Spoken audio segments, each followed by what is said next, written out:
After 100 episodes talking about what it really takes to build a design firm that supports your life, there are a few patterns that I just can't ignore anymore, and I did not plan for those patterns to show up. They reveal themselves in conversations with you, in behind the scenes stories, in the DMs I receive, in some of the tears, and in the quiet confessions when the mic was turned off or when you called me. If you are building a design firm right now, especially one that you want to sustain you for decades to come, this episode is going to feel deeply personal, because what I'm about to share might explain exactly why you feel stuck, even if your portfolio looks beautiful. Hey everyone, welcome back to Success by Design. I'm Katie Decker Erickson, and so happy to be with you today because your business should work for you, not you working for it. And after 100 episodes of doing this show, here's what I know for sure. And let's get right to it. I have yet to sit across from a designer and think, wow, the issue here is they really can't design. I'm not going to lie, that isn't your problem. Y'all are brilliant. The designers I'm talking to, you're talented. Your work ethic is insanely strong. Your instincts are sharp. You understand color, you know your proportions, you've got a great narrative, you understand user experience, and you can transform a tired 100-year-old property into something that is geographically relevant, market aligned, and feels like you're giving your client a hug. You can do all sorts of things to a living room. You can create a gorgeous baby's room, and your kitchens are insane. The work here is not the issue. What is, we're going to get to it. I also want to point out the demand is not often the issue either. You have the inquiries, you have the referrals, and there is traction in your business. But what is missing is the structure. Most designers do not need to get better at design. No, you've got that. You need to get better at your business. And I say this with so much love. Imagine designing your business like you design your last design project. Think about it. You obsess over sourcing, over renderings, over presentations. I see y'all. You're refining that creative side endlessly, but your business side often looks like a series of reactive decisions stitched together. Here's what I'm saying. There's no clear rule clarity. There's no documented processes from inquiry to install.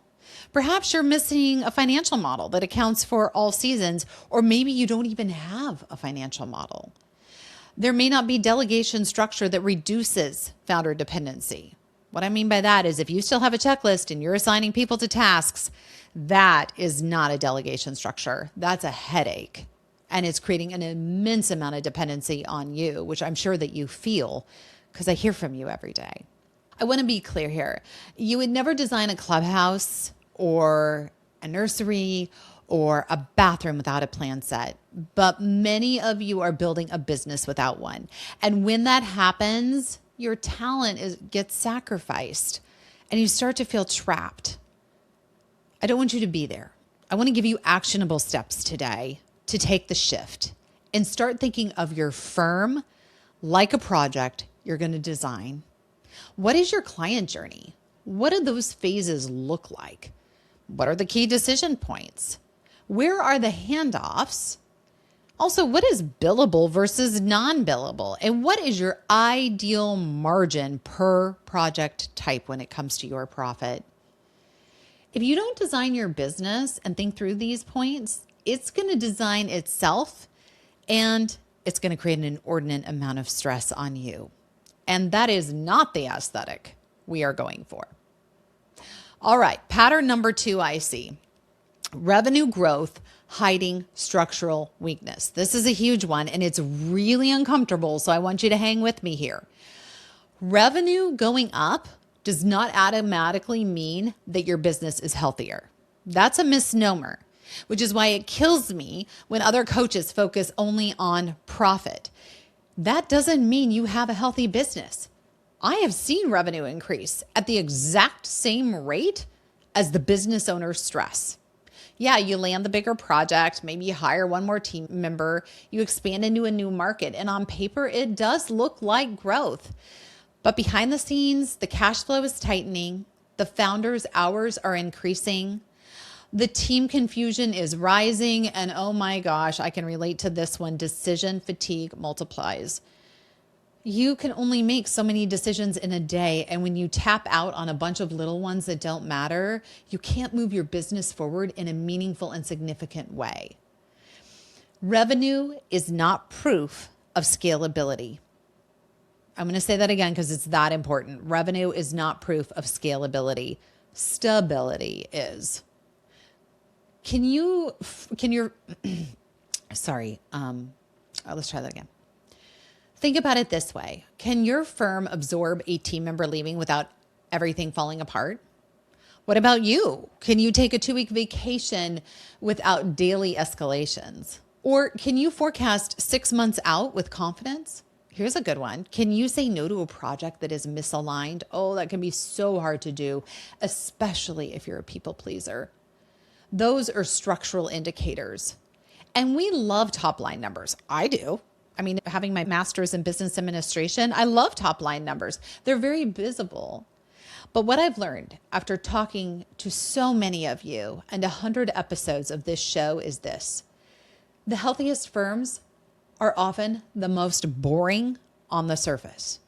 No, they don't have the glitter.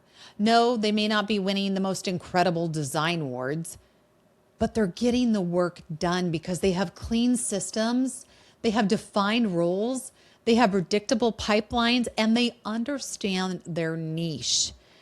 Most importantly, they know their end user and their target market, and they are not chasing after everything. They are refining something in a strategic and intentional way. And if you do believe in businesses having seasons, which I certainly do, I know my business has had them from when I had little kids and I didn't want to scale. I wanted to be a mom and be home with them, to when they went off to school and that first day of kindergarten and all of a sudden I had some time back. You know, expansion and contraction are both necessary in life. You're not going to hear that from a lot of business coaches. Everybody wants to grow, and scale. And yes, there's a time for that, but there's also contraction time. I expanded in my 20s. I contracted when I got married, and more contraction when my girls were little. Because massive expansion, when school became full-time, all of a sudden became doable. That's how we grew 15x in a single year. But I want to be really clear. Again, revenue alone doesn't tell which season you are in. The structure of your business is going to. All right, I want to pause here for a minute and ask you something. If your revenue doubled tomorrow, what would break first? Would it be your time? Would it be your team? Maybe it'd be your cash flow? Would your process fall apart? Or maybe just your sanity, which is the most important thing you've got as a CEO? DM me your answer. I read every single one. Find us on Instagram. Find us on LinkedIn. I want to hear from you. Not the polished version. I want the honest version. Because that answer right there that you send me is going to tell you exactly where your leadership needs attention. All right, let's talk about pattern number 3 I've seen over these last 100 episodes. And that is that the bottleneck is almost always leadership design. And this one shows up almost every single time. In firms that feel stuck, I have found that the founder is still the hub of the business. Every decision routes through them. Every client call routes through them. Every proposal needs their approval. Every fire escalates to them. And then they wonder, why am I exhausted, Katie? And I see them in my coaching practice and I give them a huge virtual hug. And then I say, you know, you cannot scale a business that still requires you to personally carry it. I want to be abundantly clear here. There's a difference between outsourcing your designs and outsourcing your bookkeeping. I don't want you to give up the very thing that made you you and allowed you to grow into having the crisis that you're having today. That's a good problem to have, right? You've grown to the point you need to be able to create more. No, what we're talking about doing is outsourcing with strategic oversight the items that are not critical path to you creating revenue and sustainability in your business. I know this is hard because you care deeply. You care deeply about everything in your business. That's why you started out as a CEO and entrepreneur, because you did care and you wanted to build something beautiful. You care about quality. I know you care about your clients. I see how much you care about them. In fact, many of you often care about them too much. I had a coaching client last week who was telling me that she walks her clients' dogs every time she visits. out of kindness of our heart, because usually they're not home. You care about the details. But I'm going to be abundantly clear here. A leadership design is different from project design. These are two separate hats that both require strategic design, but leadership looks different than a project. Let's talk about it. Leadership design asks, what decisions truly require me? Which decisions can be standardized? And I love this one. What can be delegated? And then what can be taught? And then this is a really, really tough one you have to sit with in space with yourself. What outcomes matter more than control? Because it can be really hard for us to give up control as designers. We love control, down to the last pull that goes on the cabinet. Here's the thing. One of the biggest shifts I see in designers who scale is that they stop being the hero. You cannot sweep in and rescue everyone and everything from your clients to your team's mates to your entire business. No. Instead, you have to become the architect. The design decision trees. They define guardrails. They clarify value. And they train their team in how to think, not just what to do. We're not looking for monkeys. We are looking for strategic problem solvers who can step into space and feel empowered to make those decisions so you no longer have that decision fatigue. Here's something really important. Delegation without clarity will create chaos. So don't just blindly give something to someone and expect them to just succeed. It is your job as a CEO to set them up for success and teach them the how, so that you get back your sanity. Because delegation with structure creates freedom. And isn't that what you're looking for? Freedom to get back to the core of creating, which made you amazing and got you to where you are today. Freedom to go on that class field trip with your kiddo. Freedom to leave the office early or take the vacation knowing that the whole thing is not going to fall apart. And I want to give you the biggest hug and say that if you were the bottleneck, it is not because you're incapable. I don't want you to mishear me. You are beyond capable. That's why you're the bottleneck and everyone comes to you. Instead, it is really because you've not redesigned your role yet. And that is leadership design. All right, let's talk about pattern 4. This is about the designers who scale and make decisions earlier. In order to scale, you have to make decisions earlier. And this one is subtle. And so stick with me for a minute, because I also think it is one of the most powerful. The designers who build sustainable firms are not waiting until they're burnout and on their last leg. They do not wait until cash flow is critical. They're not waiting until a team member quits and it feels like the whole entire project is about to fall apart. They are not waiting until health forces a pause. They redesign before the urgency. Perhaps you've heard the expression, poor planning on your part doesn't constitute an emergency on mine. As CEOs, we can say that to ourselves because we can get to the point where our own poor planning puts us in a really poor position. Instead, I want you to think about making decisions earlier, hiring before you're desperate, niching out in your market before you're so diluted that you don't have a pipeline, raising your prices before you start feeling really resentful about that one client that has turned into the complete time and emotional suck and drain on your business. Think about documenting processes before the confusion multiplies. The difference here, folks, is not ambition. It is about timing. Because reactive leadership is expensive. I'm going to say that again. Reactive leadership is expensive, whereas proactive leadership compounds. And we've talked about it a lot on this show over the last 100 episodes. It's the power of intuition, and it really matters in this moment.